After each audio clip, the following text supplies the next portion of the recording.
कोई भी दो डेटा हमें मिल जाएंगे, ये ग्रुप कह सकते हैं, क्लास कह सकते हैं, कुछ भी कह सकते हैं इनको, लेकिन दो डेटा होंगे और उनकी फ्रीक्वेंसी दी होगी। तो उसमें हमें, ये बहुत सिंपल है, इसमें हमें मैन विटनी यू टेस्ट में हमें दो डेटा दिए होते हैं, इस तरह से हमें डेटा मिलेगा और उसके सामने उसकी फ्रीक्वेंसी लिखी हुई होगी।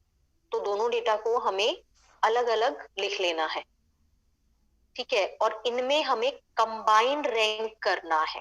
कंबाइंड रैंक का मतलब क्या है कि जो सबसे छोटा नंबर है उसको 1 कहना है, असेंडिंग ऑर्डर में जाना है, ठीक है। जैसे यहाँ पर सबसे छोटा इस वाले में और इस वाले में मिला करके सबसे छोटा 50 है, 50, तो हमने 50 को नंबर 1 रैंक दिया,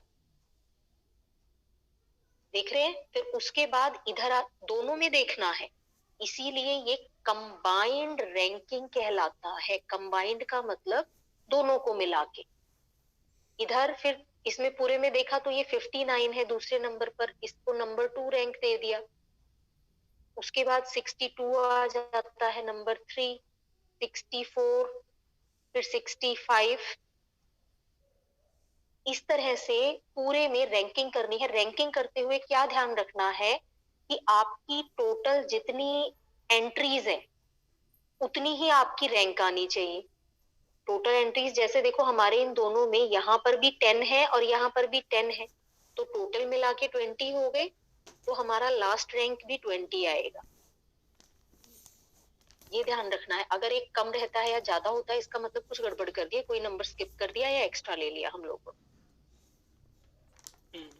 और कोई भी स्टैट्स का हम कोई भी क्वेश्चन करेंगे ना, तो उसका फर्स्ट स्टेप होता है नल हाइपोथेसिस एस्टैब्लिश करना, जिसमें आपको पहली लाइन स्टेप वाइज लिखोगे तो पूरे नंबर मिलेंगे, स्टेप वाइज नहीं लिखोगे तो नहीं मिलेंगे। तो स्टेप 1 हमेशा। मैम और दोनों अंकिता बोलो। ग्रुप के अंदर में जैसे 64 भी हो और उसमें भी 64 हो, तो उसमें रैंकिंग कैसे करेंगे? हाँ वो मैं अभी बता देती हूँ, पहले मैं सोच, अब वो मैं अभी आपको एक ना अलग केस लेके बता देती हूँ। कंबाइंड रैंकिंग वो टाई हो जाता है, टाई रैंक, वो भी अभी मैं बता देती हूँ। तो सिंपल दोनों को ज्वाइंट करके 2 से भाग करना है, तीनों को ज्वाइंट करके 3 से भाग करना है। हाँ जी सर, बिल्कुल ठीक, ठीक है। तो ये देखो यहाँ पर सबसे पहला स्टेप 1 जो हमारा होता है, इसमें हमें नल हाइपोथेसिस सेट करना होता है। अगर नहीं समझ आता कुछ नहीं, बस सीधी एक लाइन लिखनी है, there is no significant difference between, अब जो भी दे रखा है, ग्रुप दे रखा है तो ग्रुप लिख दो, क्लास दे रखा है तो क्लास में। जितने भी मैं आपको क्वेश्चन बताऊंगी जो पेपर में आएंगे उन सब का पहला स्टेप यही होगा, there is no significance difference between, जो भी आपको वैल्यू दी है, मीन्स दिए हैं या स्कोर दिए हैं। कुछ सम्स में यहाँ स्कोर की जगह मीन लिखा होता है, तो क्वेश्चन में भी मीन ही लिखा होता है, याद नहीं करना हमें, ये वहां पे हमें दिया होगा, ठीक है। तो सबसे पहले मैंने बताया दोनों में आपने कंबाइंड रैंकिंग लेनी है। अब अंकिता के क्वेश्चन को हम ले लेते हैं। अंकिता ने कहा कि अगर सेम रैंक आ जाए, तो ये देखो मैं ले लेती हूँ नंबर, फॉर एग्जांपल मैंने नंबर लिया यहाँ पर है 63, उसके बाद 64, उसके बाद 65 और फिर से 64 आ गया, 7 तक नंबर हो चुका था। अब इसका नंबर आया 8, अब ये भी 64 है तो इसका भी नंबर रहेगा, इसका नंबर हो जाएगा 9, सेम नंबर का। अब इन दोनों को ऐड करके 8 और 9 को ऐड करेंगे तो 17 आएगा, और 17 अपॉन 2 करेंगे जब हम, तो वो हमारा आ जाएगा 8.5। या इसको बिल्कुल सीधा सीधा आप लोग कैसे समझ सकते हो कि एक का 8 है, एक का 9 है, दोनों में 1 का डिफरेंस है। अब इन दोनों को इक्वल करना है तो 1 का हाफ यानी कि 0.5 इसको दे दो और इसमें से 0.5 माइनस कर दो, दोनों का रैंक हो जाएगा 8.5 और 8.5। अब यहाँ पे अगर मेरा नेक्स्ट नंबर ये आ जाता है 67, तो इसकी रैंकिंग कितनी होगी? इसकी रैंकिंग 10 होगी, ध्यान रहे, क्योंकि आप 8 और 9 ऑलरेडी यूज कर चुके हो, तो अगले नंबर की रैंकिंग 10 हो जाएगी। तो फर्स्ट स्टेप मैंने बताया, आपने नल हाइपोथेसिस सेट करना है, उसके बाद दोनों ग्रुप में कंबाइंड रैंकिंग करनी है। अब देखो जो मैंने सम आपके साथ शेयर कर रखा है, इसमें ग्रुप 1 में भी जो नंबर है वो 10 है, ये 10 एंट्री है, और ग्रुप 2 में भी 10 है। लेकिन इस क्वेश्चन में ऐसा भी हो सकता है कि ग्रुप 1 में 10 है और ग्रुप 1 में 8 दे रखी हो, तो परेशान नहीं होना, कोई फर्क नहीं पड़ता। ग्रुप में बराबर एंट्री है तो भी ठीक है, बराबर नहीं है तो भी हमें कोई प्रॉब्लम नहीं होनी चाहिए। बिल्कुल इसी सेम मेथड से करेंगे तब भी कंबाइंड रैंक देंगे। अब करना क्या है, ये R1, ये जितनी रैंकिंग आपने दी थी इन सबका सम टोटल है, और ये सारी जितनी रैंकिंग का सम टोटल R2 कहलाता है। अब स्टेप 3 में क्या करना है, ranks for each group are summed up. दोनों ग्रुप्स 04 आया, R1 प्लस R2 करना है आपने, तो ये 210 आ जाता है। ये साइड ये चेकिंग के लिए होता है कि ठीक है या नहीं है। ये सिंपल एपी, जब अगर किसी को याद हो 10th क्लास में एपी किया था, तो वहां पर नेचुरल नंबर्स का सम निकालने का तरीका होता था n into n plus 1/2। Yes ma'am. जैसे कोई आपसे पूछे कि पहले 50 नंबर्स का सम कितना है, तो this is the formula to find out that sum. तो ये मैंने फार्मूला यहाँ पर लगा के इसको रीचेक किया है कि मेरी रैंकिंग 20 तक थी, 1 से लेके 20 तक, तो क्या मेरा ये टोटल ठीक निकला है, मैंने जल्दीबाजी में गलत तो नहीं किया, उसको रीचेक करने के लिए फार्मूला लगाया था। अगर आप नहीं करना तो आप इसको बिल्कुल स्किप कर सकते हैं, ये ऑप्शनल है, ठीक है। और टोटल n निकालना हो, जिसमें आप n1 प्लस n2, जो 10 थे मेरे 20 आ गए। जिस केस में 10 नहीं होंगे, अलग नंबर्स होंगे, उसमें ये नंबर ऐड हो जाएंगे। जैसे 10 और 8 है तो यहाँ पे 18 आ जाएगा। अभी नेक्स्ट क्या है, ये फॉर्मूले का रट्टा मारना है, क्योंकि हम कर रहे हैं man Whitney you test.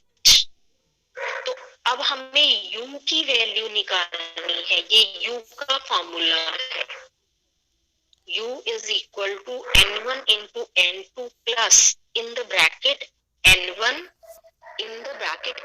Plus 1/2। और n2 के लिए ये काम करोगे तो यहाँ पर n1 की जगह n2 आ जाएगा और आगे की वैल्यू सेम रहेगी, और यहाँ पे माइनस R1 है, यहाँ पर माइनस R2 हो जाएगा।